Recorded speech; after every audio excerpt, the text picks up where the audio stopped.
नमस्ते। आज हम संविधान के दो बहुत ही अहम हिस्सों पर बात करने वाले हैं। नमस्ते। नागरिकता और मौलिक अधिकार। ये दोनों ही सीधे हमारी जिंदगी से जुड़े हैं। हाँ, बिल्कुल। ये संविधान के भाग 2 और भाग 3 में दिए गए हैं। तो आज कोशिश रहेगी कि जो हमारे स्रोत हैं उनसे समझें कि ये आखिर है क्या, क्यों जरूरी है और हमारी रोजमर्रा की जिंदगी पर इनका असर कैसे पड़ता है। बिल्कुल, देखिए, नागरिकता तो वो पहचान है जो हमें इस देश से जोड़ती है, और मौलिक अधिकार वो तो जैसे संविधान की तरफ से गारंटी है। गारंटी किस चीज की? एक आजाद, एक सम्मानजनक जिंदगी जीने की गारंटी। ये सिर्फ कानून नहीं है, ये हमारे लोकतंत्र की कह सकते हैं बुनियाद है। तो चलिए फिर नागरिकता से ही शुरू करते हैं। भाग 2। हाँ, नागरिकता मतलब क्या, एकदम आसान शब्दों में? देखिए, ये एक तरह का रिश्ता है, एक कानूनी और राजनीतिक रिश्ता, एक व्यक्ति और उसके देश के बीच का। अच्छा। नागरिक होने का मतलब है कि आपको कुछ खास अधिकार मिलते हैं और कुछ कर्तव्य भी निभाने होते हैं। जैसे आपने कहा अधिकार, तो कौन से अधिकार? वोट देने वाला? हाँ, वो सबसे अहम राजनीतिक अधिकारों में से है। वोट देने का अधिकार, चुनाव लड़ने का अधिकार, कुछ सरकारी ओहदों पर बैठने का अधिकार। ये सब मुख्य रूप से नागरिकों को ही मिलते हैं। और विदेशियों को? उन्हें ये राजनीतिक अधिकार नहीं मिलते। हाँ, उन्हें भी कुछ कानूनी सुरक्षा मिलती है, पर वो सीमित होती है। नागरिकता आपको देश की राजनीतिक व्यवस्था में पूरी तरह शामिल होने का मौका देती है। समझ गए। और संविधान में इसके लिए क्या इंतजाम है? आपने कहा भाग 2, अनुच्छेद 5 से 11। जी, ये अनुच्छेद एक तरह से शुरुआती ढांचा तय करते हैं। मतलब जब संविधान लागू हुआ 26 जनवरी 1950 को, तब कौन भारत का नागरिक था। अच्छा। जैसे अनुच्छेद 5 बताता है कि उस दिन जो भारत में रह रहे थे, जिनका जन्म यहीं हुआ या जिनके माता पिता यहीं जन्मे थे, वो नागरिक माने गए। फिर अनुच्छेद 6 और 7 थोड़े पेचीदा हैं। वो विभाजन के वक्त की स्थिति देखते हैं, जो लोग पाकिस्तान से भारत आए। हाँ, माइग्रेशन वाला मामला। बिल्कुल। और जो भारत से पाकिस्तान गए और फिर लौट आए, उनके लिए भी प्रावधान है इनमें। ठीक है। अनुच्छेद 8 उन लोगों की बात करता है जो भारतीय मूल के हैं, हाँ। पर विदेश में रह रहे थे। ओके। और अनुच्छेद 9 ये बहुत साफ करता है कि अगर कोई अपनी मर्जी से किसी और देश की नागरिकता ले लेता है तो उसकी भारतीय नागरिकता अपने आप खत्म हो जाएगी। भारत में दोहरी नागरिकता नहीं है। मतलब आप एक साथ दो देशों के नागरिक नहीं हो सकते। बिल्कुल नहीं। और फिर अनुच्छेद 10 और 11 है। 10 कहता है कि नागरिकता बनी रहेगी, मतलब एक निरंतरता है। और 11 संसद को ताकत देता है। किस चीज की ताकत? कि वो नागरिकता हासिल करने या खत्म होने या इससे जुड़े किसी भी और मसले पर आगे कानून बना सकती है। अच्छा। हाँ, तो मतलब संविधान ने सिर्फ शुरुआत बताई और आगे के नियम बनाने का काम संसद को दे दिया। एकदम सही। और संसद ने इसी शक्ति का इस्तेमाल करके बनाया नागरिकता अधिनियम 1955। हाँ, ये एक्ट तो काफी सुना है। यही आज मुख्य कानून है ना? जी बिल्कुल। इसी में बताया गया है कि 1950 के बाद नागरिकता कैसे मिलेगी। मोटे तौर पर 5 तरीके हैं। 5 तरीके? कौन कौन से? पहला, जन्म से। अगर आपका जन्म भारत में हुआ है, कुछ शर्तों के साथ। दूसरा, वंश से। मतलब अगर आपके माता पिता भारतीय हैं, चाहे आपका जन्म कहीं भी हुआ हो। तीसरा, पंजीकरण यानी रजिस्ट्रेशन से। ये कुछ खास कैटेगरी के लोगों के लिए है।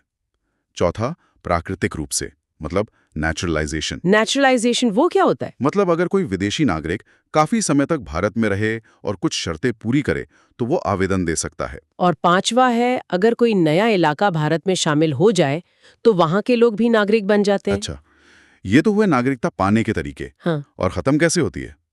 एक तो आपने बताया कि दूसरे देश की नागरिकता लेने पर। हाँ, अनुच्छेद 9 वाला।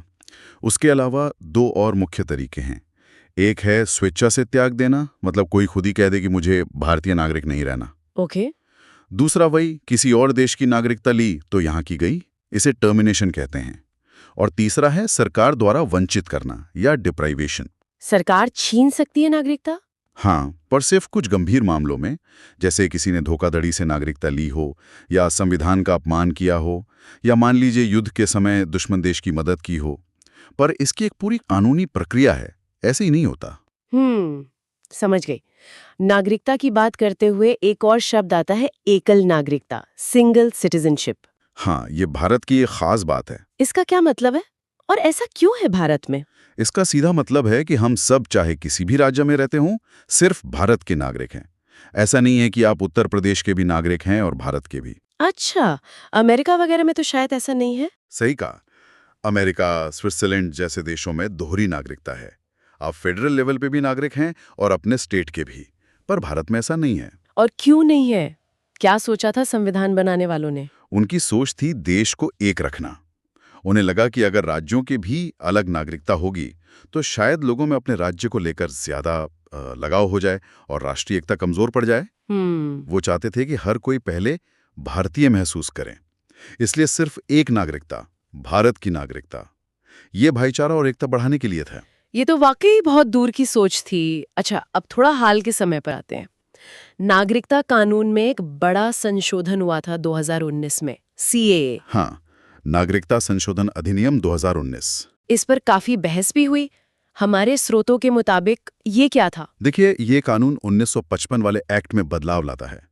ये खास तौर पर 3 पड़ोसी देशों पाकिस्तान, बांग्लादेश और अफगानिस्तान से आए कुछ धार्मिक अल्पसंख्यकों के लिए है। कौन से अल्पसंख्यक? हिंदू, सिख, बौद्ध, जैन, पारसी और ईसाई, जो इन 3 देशों से धार्मिक उत्पीड़न की वजह से भारत आए और 31 दिसंबर 2014 या उससे पहले आ चुके थे।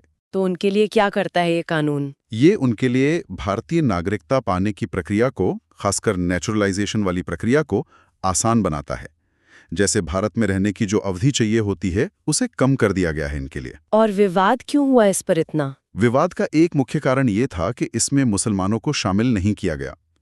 आलोचकों का कहना था कि इन पड़ोसी देशों में कुछ मुस्लिम समूह भी हैं जो उत्पीड़न का शिकार होते हैं, जैसे अहमदिया या शिया।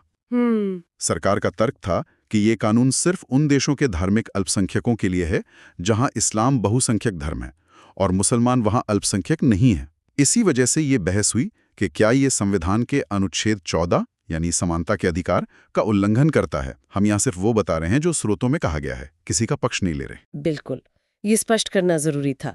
तो ये थी नागरिकता की कहानी, मतलब उसका संवैधानिक और कानूनी पहलू।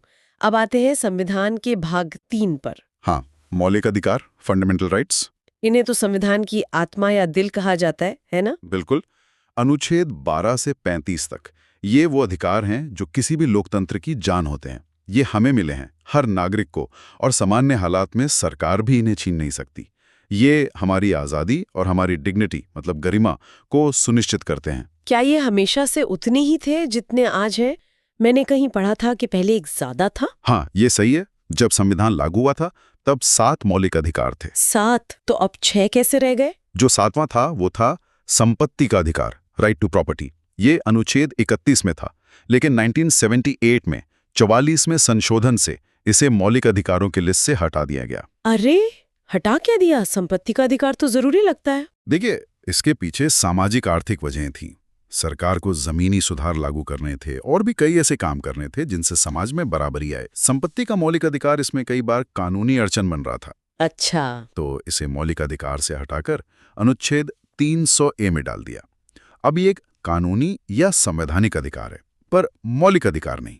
मतलब सरकार कानून बनाकर, सही प्रक्रिया अपनाकर और मुआवजा देकर जनहित में किसी की संपत्ति ले सकती है, पर अब आप इसके हनन पर सीधे सुप्रीम कोर्ट नहीं जा सकते, जैसे मौलिक अधिकार के लिए जाते हैं। अच्छा, ये फर्क है। तो अब है हमारे पास 6 मौलिक अधिकार। कौन कौन से हैं ये? पहला है समानता का अधिकार, राइट टू इक्वालिटी।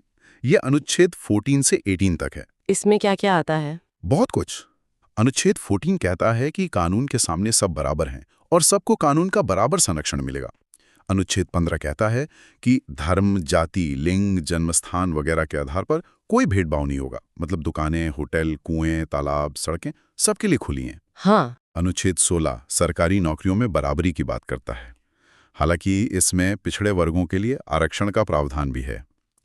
अनुच्छेद 17 छुआछूत को खत्म करता है। यह बहुत जरूरी था, इसे अपराध बना दिया गया है। और अनुच्छेद 18? वो उपाधियों का अंत करता है। जैसे पहले अंग्रेज सर या राय बहादुर जैसी उपाधियां देते थे, वो सब खत्म।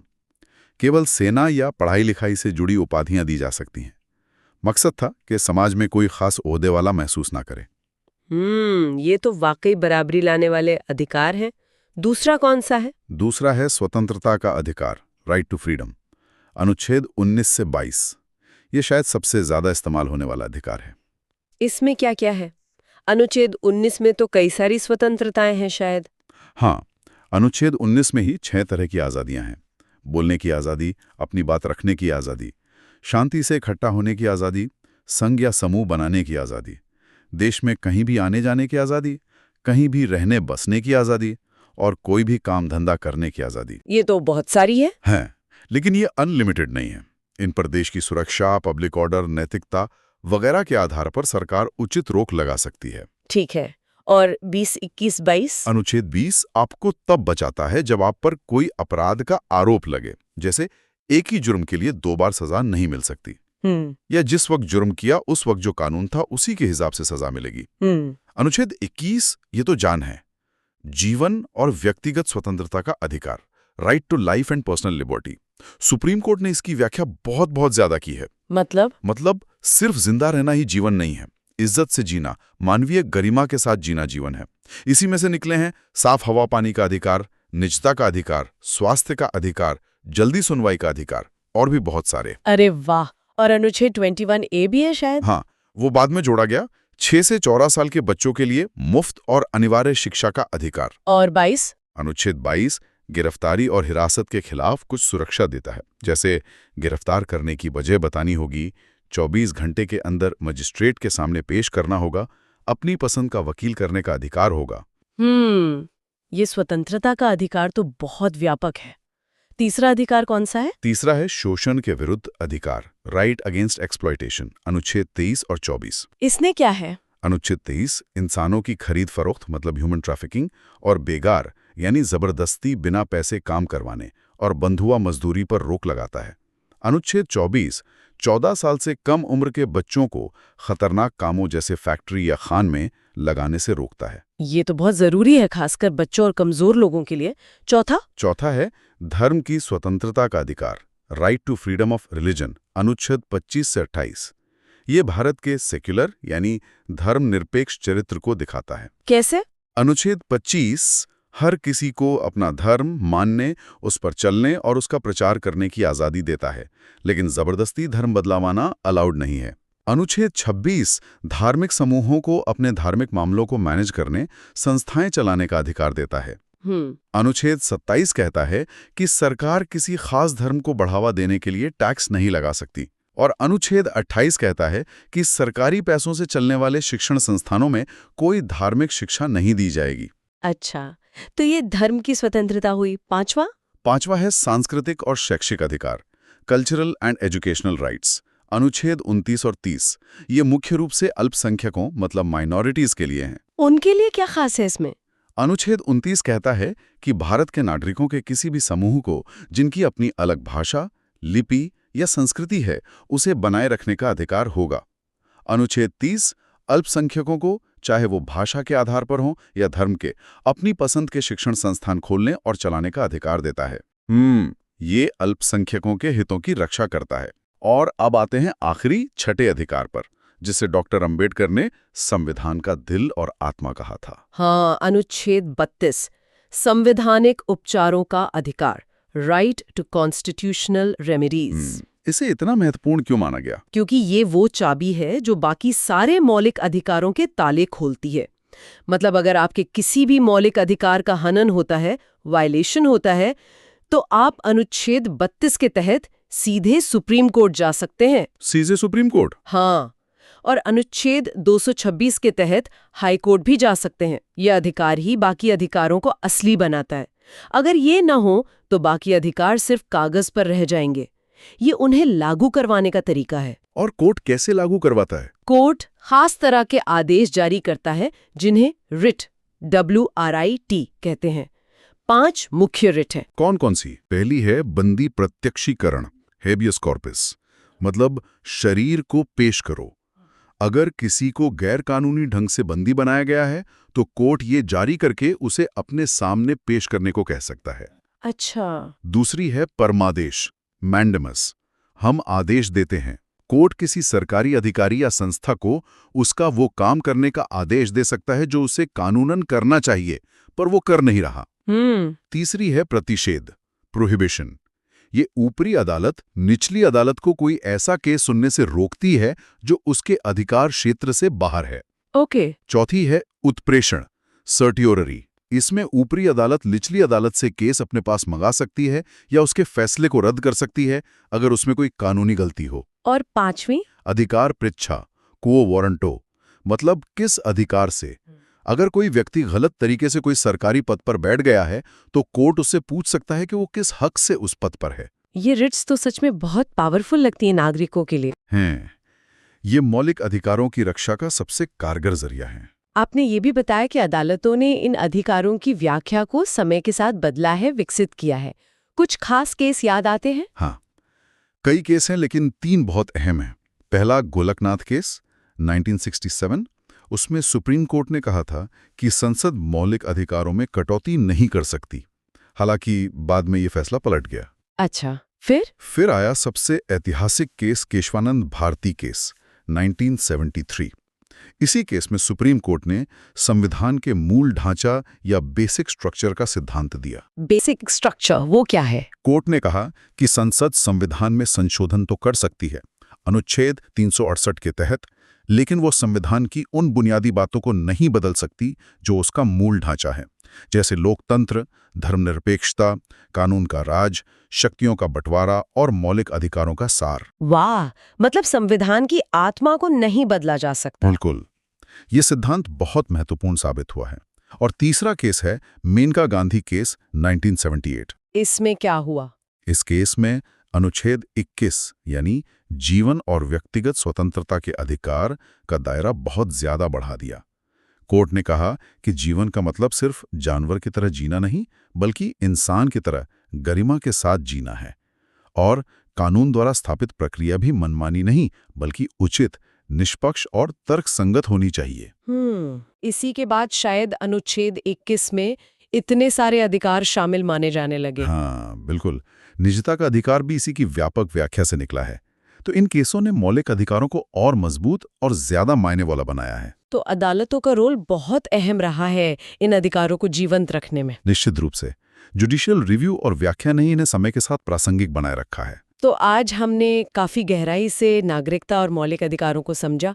नागरिकता कैसे मिलती है, जाती है, एकल नागरिकता का मतलब, सीएए का मामला, और फिर हमारे 6 मौलिक अधिकार, उनका महत्व, अनुच्छेद 32 की ताकत और कैसे कोर्ट्स ने उन्हें समय के साथ ढाला है। हाँ, संक्षेप में कहें तो नागरिकता हमें एक पहचान देती है, एक देश से जोड़ती है, और मौलिक अधिकार हमें उस देश में आज़ादी, बराबरी और सम्मान से जीने का हक देते हैं।